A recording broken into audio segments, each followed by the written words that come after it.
ওম শান্তি। আজ ৩/১১/২০২৫ বাগদাদার মধুর মহাবাক্য। বাবা বলেছেন, মিষ্টি বাচ্চারা, বাবা এসেছেন ভাইসলেস দুনিয়া তৈরি করতে, তোমাদের ক্যারেক্টার পরিবর্তন করতে। তোমরা হলে ভাই ভাই, তাই তোমাদের দৃষ্টি অত্যন্ত শুদ্ধ হওয়া চাই। আজকের মুরলির প্রশ্ন, বাচ্চারা তোমরা হলে নিশ্চিন্ত বাদশাহ, তবু তোমাদের একটি মূল চিন্তা অবশ্যই থাকা উচিত। সেটা কি? উত্তর, আমরা পতীত থেকে পবিত্র কিভাবে হব, এটাই হলো মূল চিন্তা। এমন যেন না হয় যে বাবার হয়ে বাবার সামনে সাজা ভোগ করতে হয়। সাজা থেকে মুক্ত থাকার চিন্তা থাকা চাই, না হলে সেই সময় অনেক লজ্জা হবে। বাকি তোমরা হলে বেপরোয়া বাদশাহ, তোমাদের সবাইকে বাবার পরিচয় দিতে হবে। কেউ যদি বুঝতে পারে তাহলে সে অসীম জগতের মালিক হয়ে যাবে, না বুঝতে পারলে তার ভাগ্য। তোমাদের কোনো পরোয়া নেই। ওম শান্তি। আত্মাদের পিতা, যার নাম শিব, তিনি বসে তার বাচ্চাদের বোঝান, সকল আত্মাদের পিতাই এক। সর্বপ্রথমে এই কথা বোঝাতে হবে, তারপরের দিকে বোঝাতে সহজ হবে। বাবার পরিচয়ে যদি না পায় তখন প্রশ্ন করতে থাকবে। সবার আগে তো এ কথা নিশ্চিত করতে হবে। সম্পূর্ণ দুনিয়া এই কথা জানেই না যে গীতার ভগবান কে। ওরা কৃষ্ণের নাম বলে দেয়। আমরা বলি পরমপিতা পরমাত্মা শিব হলেন গীতার ভগবান, তিনিই জ্ঞানের সাগর। মুখ্য হল সর্বশাস্ত্র শিরোমণি গীতা। ভগবানের নামে বলা হয়, হে প্রভু, তোমার মতি গতি আলাদা। কৃষ্ণের জন্য এমন কথা বলা হবে না। বাবা যিনি সত্য, তিনি অবশ্যই সত্য কথা শোনাবেন। দুনিয়া প্রথমে নূতন শতপ্রধান ছিল, এখন দুনিয়া পুরনো তমপ্রধান। এই দুনিয়ার পরিবর্তনকারী একমাত্র বাবা। বাবা কিভাবে তা পরিবর্তন করেন তাও বুঝতে হবে। আত্মা যখন শতপ্রধান হবে তখনই এই দুনিয়াও শতপ্রধান স্থাপন হবে। সবার আগে বাচ্চারা, তোমাদের অন্তর্মুখী হতে হবে। বেশি কথা বলবে না। ভেতরে যখন প্রবেশ করে তখন অনেক চিত্র দেখে জিজ্ঞাসা করতেই থাকে। সবার প্রথমে একটা কথাই বোঝানোর প্রয়োজন, বেশি জিজ্ঞাসা করার মার্জিন না থাকে। বলো, প্রথমে তো একটি কথা নিশ্চিত করো, তারপর পরবর্তী কথা বোঝাবো। অবশেষে তোমরা 84 জন্মের চক্র সম্বন্ধে বোঝাতে পারো। বাবা বলেন যে আমি এনার অনেক জন্মের অন্তিম জন্মে এনার মধ্যে প্রবেশ করি। এনাকেও বাবা বলেন, তুমি তোমার জন্মকেই জানো না। বাবা আমাদের প্রজাপিতা ব্রহ্মার দ্বারা বোঝান। প্রথম অল্পের ওপর বোঝাতে হবে। অল্প সম্বন্ধে বোঝাতে পারলে তখন কোনো সংশয় হবে না। বলো যে বাবা হলেন সত্য, তিনি অসত্য শোনাবেনই না। অসীম জগতের বাবাই রাজযোগ শেখান। শিবরাত্রির মহিমা করা হয়, তাহলে অবশ্যই শিব এখানে এসেছিলেন, তাই না? কৃষ্ণ জয়ন্তীও যেমন এখানে পালন করা হয়। বলা হয়, আমি ব্রহ্মার দ্বারা স্থাপনা করি। ওই এক নিরাকার বাবার সকলেই হলো সন্তান। তোমরাও তার সন্তান। আবার তোমরা প্রজাপিতা ব্রহ্মারও সন্তান। প্রজাপিতা ব্রহ্মার দ্বারা স্থাপনা হয়েছে, তাহলে অবশ্যই ব্রাহ্মণ ব্রাহ্মণীরাও থাকবে। সকলেই ভাই বোন, এতে পবিত্রতাও থাকে।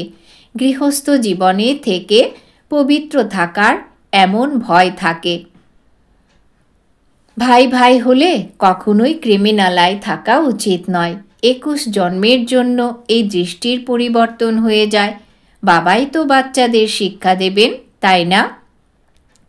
তিনি ক্যারেক্টার পরিবর্তন করেন। এখন সম্পূর্ণ দুনিয়ার ক্যারেক্টার পরিবর্তন করতে হবে। এই পুরনো দুনিয়া, পতীত দুনিয়ার কোনো ক্যারেক্টার নেই। সকলের মধ্যেই বিকার বর্তমান। এ হলো পতীত ভিশেস অর্থাৎ বিকারী দুনিয়া।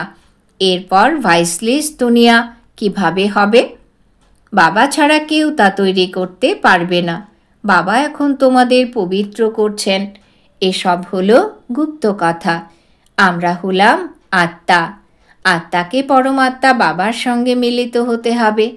সকলেই ভগবানের সঙ্গে মিলিত হওয়ার জন্যে পুরুষার্থ করে। ভগবান হলেন এক, নিরাকার। ভগবানকেই উদ্ধারকর্তা, গাইড বলা হয়। অন্য ধর্মের যারা, তারা কাউকে লিবারেটর বা গাইড বলবে না। পরমপিতা পরমাত্মা এসেই উদ্ধার করেন, অর্থাৎ তমপ্রধান থেকে শতপ্রধান তৈরি করেন। তাকে গাইডও বলা হয়। তাই সর্বপ্রথমে এই একটি কথা বুদ্ধিতে বসাও। যদি না বুঝতে পারে তাহলে ছেড়ে দেওয়া উচিত। অল্পকে যদি না বুঝতে পারে তাহলে কী লাভ? যদি চলেও যায় তাহলেও তোমরা ঝিমিয়ে যেও না। তোমরা হলে বেপরোয়া বাদশাহ। অসুরদের বিঘ্ন আসবেই। এ হলো রুদ্র জ্ঞান যজ্ঞ। তাই প্রথমে বাবার পরিচয় দিতে হবে। বাবা বলেন যে মন্মনা ভব, তোমরা যত পুরুষার্থ করবে সেই অনুসারে পদ প্রাপ্ত করবে। এখন আদি সনাতন দেবী দেবতার রাজ্য স্থাপন হচ্ছে। এ হলো লক্ষ্মীনারায়ণের ডিনাইস্টি। অন্য ধর্মের যারা, তারা কোনো ডিনাইস্টি স্থাপন করে না। বাবা তো এসে সকলকেই মুক্ত করেন।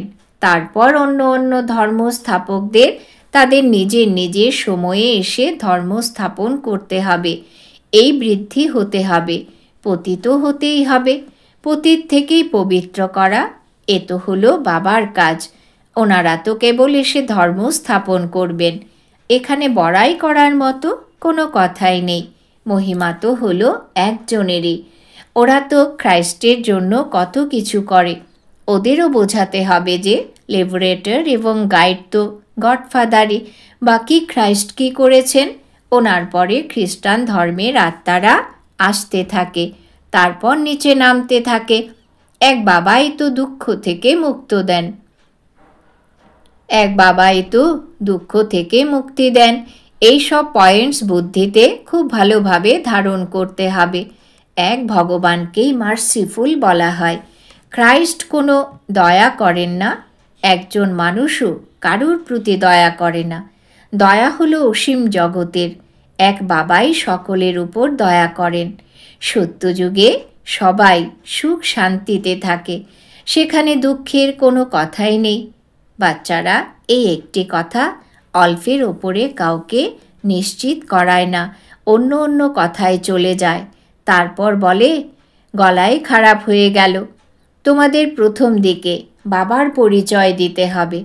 তোমরা অন্য কোনো বিষয়ে যেও না। বলো বাবা তো সত্য কথাই বলবেন, তাই না? আমাদের মতো বিকেদের বাবাই শোনান। এই চিত্র সব উনিই বানিয়েছেন। এতে সংশয় আনা উচিত নয়। সংশয় বুদ্ধি বিনশন্তি। প্রথমে তোমরা নিজেকে আত্মা মনে করে যদি বাবাকে স্মরণ করো, তাহলে তোমাদের বিকর্ম বিনাশ হবে। আর কোনো উপায় নেই। পতিত পাবন তো একজনই, তাই না? বাবা বলেন যে দেহের সব সম্বন্ধ ত্যাগ করে মামেকম স্মরণ করো। বাবা যার মধ্যে প্রবেশ করেন তাকেও পুরুষার্থ করে শতপ্রধান হতে হবে। পুরুষার্থের দ্বারাই এমন তৈরি হয়। তারপর ব্রহ্মা এবং বিষ্ণুর সম্পর্ক বলে দেন। বাবা তোমাদের মতো ব্রাহ্মণদের রাজযোগ শেখান। তখন তোমরা বিষ্ণুপুরীর মালিক হয়ে যাও। তারপর আবার তোমরাই 84 জন্ম গ্রহণ করে শূদ্র হয়ে যাও। তখন বাবা আবার এসে তোমাদের শূদ্র থেকে ব্রাহ্মণ তৈরি করেন। এমনভাবে আর কেউ বলতে পারে না। প্রথম কথাই হলো বাবার পরিচয় দেওয়া। বাবা বলেন আমাকেই পতিত থেকে পবিত্র করার জন্য এখানে আসতে হয়। এমন নয় যে আমি ওপর থেকে প্রেরণা দেই। এনার নামই হলো ভগীরথ। তাহলে অবশ্যই এনার মধ্যেই প্রবেশ করবেন। এ হলো এনার অনেক জন্মের অন্তিম জন্ম। তারপর তিনি শতপ্রধান হন। এর জন্য বাবা যুক্তি বলে দেন যে নিজেকে আত্মা মনে করে আমাকে স্মরণ করো। আমি হলাম সর্বশক্তিমান। আমাকে স্মরণ করলে তোমাদের মধ্যে শক্তি আসবে। তোমরা বিশ্বের মালিক হতে পারবে। এই লক্ষ্মীনারায়ণ এই উত্তরাধিকার বাবার কাছ থেকেই পেয়েছেন। কিভাবে পেয়েছেন তাই বাবা বোঝান। প্রদর্শনী মিউজিয়ামেও তোমরা বলে দাও যে প্রথমে একটা কথা বোঝো, তারপর অন্য বিষয়ে যেও। এ কথা বোঝা অত্যন্ত জরুরি, না হলে তোমরা দুঃখ থেকে মুক্ত হতে পারবে না। প্রথমে তোমরা যদি নিশ্চিত না করো তাহলে কিছুই বুঝতে পারবে না। এই সময় হলোই ভ্রষ্টাচারী দুনিয়া। দেবী দেবতাদের দুনিয়া শ্রেষ্টাচারী ছিল। তোমাদের এমনভাবে বোঝাতে হবে, মানুষের নারীও দেখা চায়। কিছু বুঝতে পেরেছে কি নাকি না বুঝেই অবুঝের মতো বসে আছে। যদি অবুঝ হয় তাহলে ছেড়ে দেওয়া উচিত। যারা বুঝতে পারবে তাদের চেহারাও পরিবর্তন হবে। সবার প্রথমে খুশির খবর দিতে হবে। অসীম জগতের পিতার কাছ থেকে অসীম জগতের উত্তরাধিকার পাওয়া যায়, তাই না? বাবা জানেন যে স্মরণের যাত্রায় বাচ্চারা খুব ঢিলে হয়। বাবাকে স্মরণ করারই পরিশ্রম, তাতেই মায়া অনেক বিঘ্ন উপস্থিত করে। এক খেলাও বানানো হয়েছে। বাবা বসে বোঝান কেমনভাবে এই খেলা বানানো আছে। দুনিয়ার মানুষ তো সামান্যতম কিছু জানে না। বাবার স্মরণে থাকলে তোমরা কাউকে বোঝানোতেও একরস থাকবে, না হলে কিছু না কিছু দুর্বলতা বের করতে থাকবে। বাবা বলেন যে তোমরা খুব বেশি চিন্তাও করো না, স্থাপনা তো অবশ্যই হবে। ভবিতব্যকে কেউ টলাতে পারবে না। উল্লাসের সঙ্গে থাকা চাই। বাবার থেকে আমরা অসীম জগতের উত্তরাধিকার গ্রহণ করছি। বাবা বলেন যে মামে কম স্মরণ করো। তিনি খুব ভালোবেসে বসে বোঝান। বাবাকে স্মরণ করতে করতে প্রেমের অশ্রু বের হওয়া উচিত। আর তো সব সম্বন্ধই হলো কলিযুগী। এ হলো আত্মাদের পিতার সঙ্গে সম্বন্ধ। তোমাদের এই চোখের জলও বিজয়মালার দানা হয়। খুব অল্পই আছে যারা এমনভাবে ভালোবেসে বাবাকে স্মরণ করে। যতটা সম্ভব খুব চেষ্টা করে সময় বের করে নিজের ভবিষ্যৎকে উঁচু বানানো চাই। প্রদর্শনীতে এত বেশি বাচ্চা থাকা উচিত নয়। না, এত চিত্রের প্রয়োজন আছে। 1 নম্বর চিত্র হলো গীতার ভগবানকে, তার পাশে লক্ষ্মীনারায়ণ এবং শিরির। ব্যাস, বাকি এত চিত্র কোনো কাজের নয়। বাচ্চারা, তোমাদের যতটা সম্ভব স্মরণের যাত্রাকে বৃদ্ধি করতে হবে। মূল চিন্তা করতে হবে যে পতিত থেকে পবিত্র কিভাবে হবে। বাবার হয়ে তারপর বাবার কাছে গিয়ে সাজা ভোগ করবে, তখন সেই সময় খুবই অনুতাপ হবে। সাজা যাতে না ভোগ করতে হয় এই ইচ্ছা সব থেকে বেশি থাকতে হবে। তোমরা যেমন রূপ তেমনি বসন্ত। বাবাও বলেন আমি রূপ আবার বসন্ত, আমি ছোট এক বিন্দু, আবার আমি জ্ঞানের সাগরও। আমি তোমাদের আত্মার মধ্যে সম্পূর্ণ জ্ঞান ভরে দেই। তাই 84 জন্মের সম্পূর্ণ রহস্য তোমাদের বুদ্ধিতে আছে। তোমরা জ্ঞানের স্বরূপ হয়ে জ্ঞানের বর্ষণ করো। জ্ঞানের এক এক রত্ন কত অমূল্য, এর মূল্য কেউ দিতে পারে না। তাই বাবা বলেন তোমরা পদমা পদম ভাগ্যশালী। তোমাদের চরণে পদ্মের নিদর্শনও দেখানো হয়। এ কথা কেউ বুঝতে পারে না। মানুষ পদমপুতি নাম রাখে, মনে করে এনার কাছে অনেক ধন আছে। পদমপুতি নামে টাইটেলও রাখা হয়। বাবা সব কথা বুঝিয়ে বলেন। আবারও বলেন মূল কথা হলো বাবাকে আর 84 জন্মের চক্রকে স্মরণ করো। এই জ্ঞান হলো ভারতবাসীদের জন্য। তোমরাই 84 জন্মগ্রহণ করো। এও তো বোঝার মতন কথা, তাই না? আর কোনো সন্ন্যাসীদের সদর্শন চক্রধারী বলা হবে না, দেবতাদেরও বলা হবে না। দেবতাদের মধ্যে জ্ঞান থাকে না। তোমরা বলবে যে আমাদের মধ্যে সম্পূর্ণ জ্ঞান আছে, যা এই লক্ষ্মীনারায়ণের মধ্যে নেই। বাবা তো যথার্থ কথা বুঝিয়ে বলেন। এই জ্ঞান হলো বড়ই ওয়ান্ডারফুল। তোমরা কত গুপ্ত স্টুডেন্ট। তোমরা বলবে যে আমরা পাঠশালাতে যাই, ভগবান আমাদের পড়ান। এই অবজেক্ট কি? আমরা এমন অর্থাৎ লক্ষ্মীনারায়ণ হব। মানুষ শুনে আশ্চর্য হয়ে যাবে। আমরা আমাদের হেড অফিসে যাই, সেখানে কি পড়ো? মানুষ থেকে দেবতা, বেগার থেকে প্রিন্স হওয়ার পড়া পড়ছ। তোমাদের চিত্রও 1 নম্বর।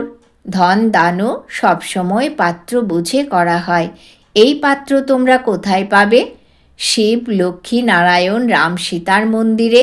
ওখানে গিয়ে তোমরা ওদের সেবা করো, নিজেদের টাইম ওয়েস্ট করো না। গঙ্গার ঘাটে গিয়েও তোমরা বোঝাও, পতিত পাবন কি গঙ্গা, নাকি পরমপিতা পরমাত্মা সকলের সদ্গতিকে জল করবে, নাকি অসীম জগতের পিতা করবেন। তোমরা এর ওপর খুব ভালোভাবে বোঝাতে পারো।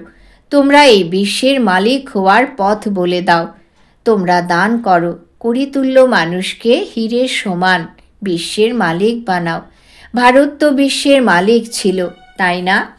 তোমাদের মতো ব্রাহ্মণদের কুল হলো দেবতাদের থেকেও উত্তম। এই বাবা তো বোঝান। আমি বাবার একমাত্র হারানিধি বাচ্চা। বাবা আমার এই শরীর ধার হিসেবে নিয়েছেন। তোমরা ছাড়া আর কেউ এই কথা বুঝতে পারবে না।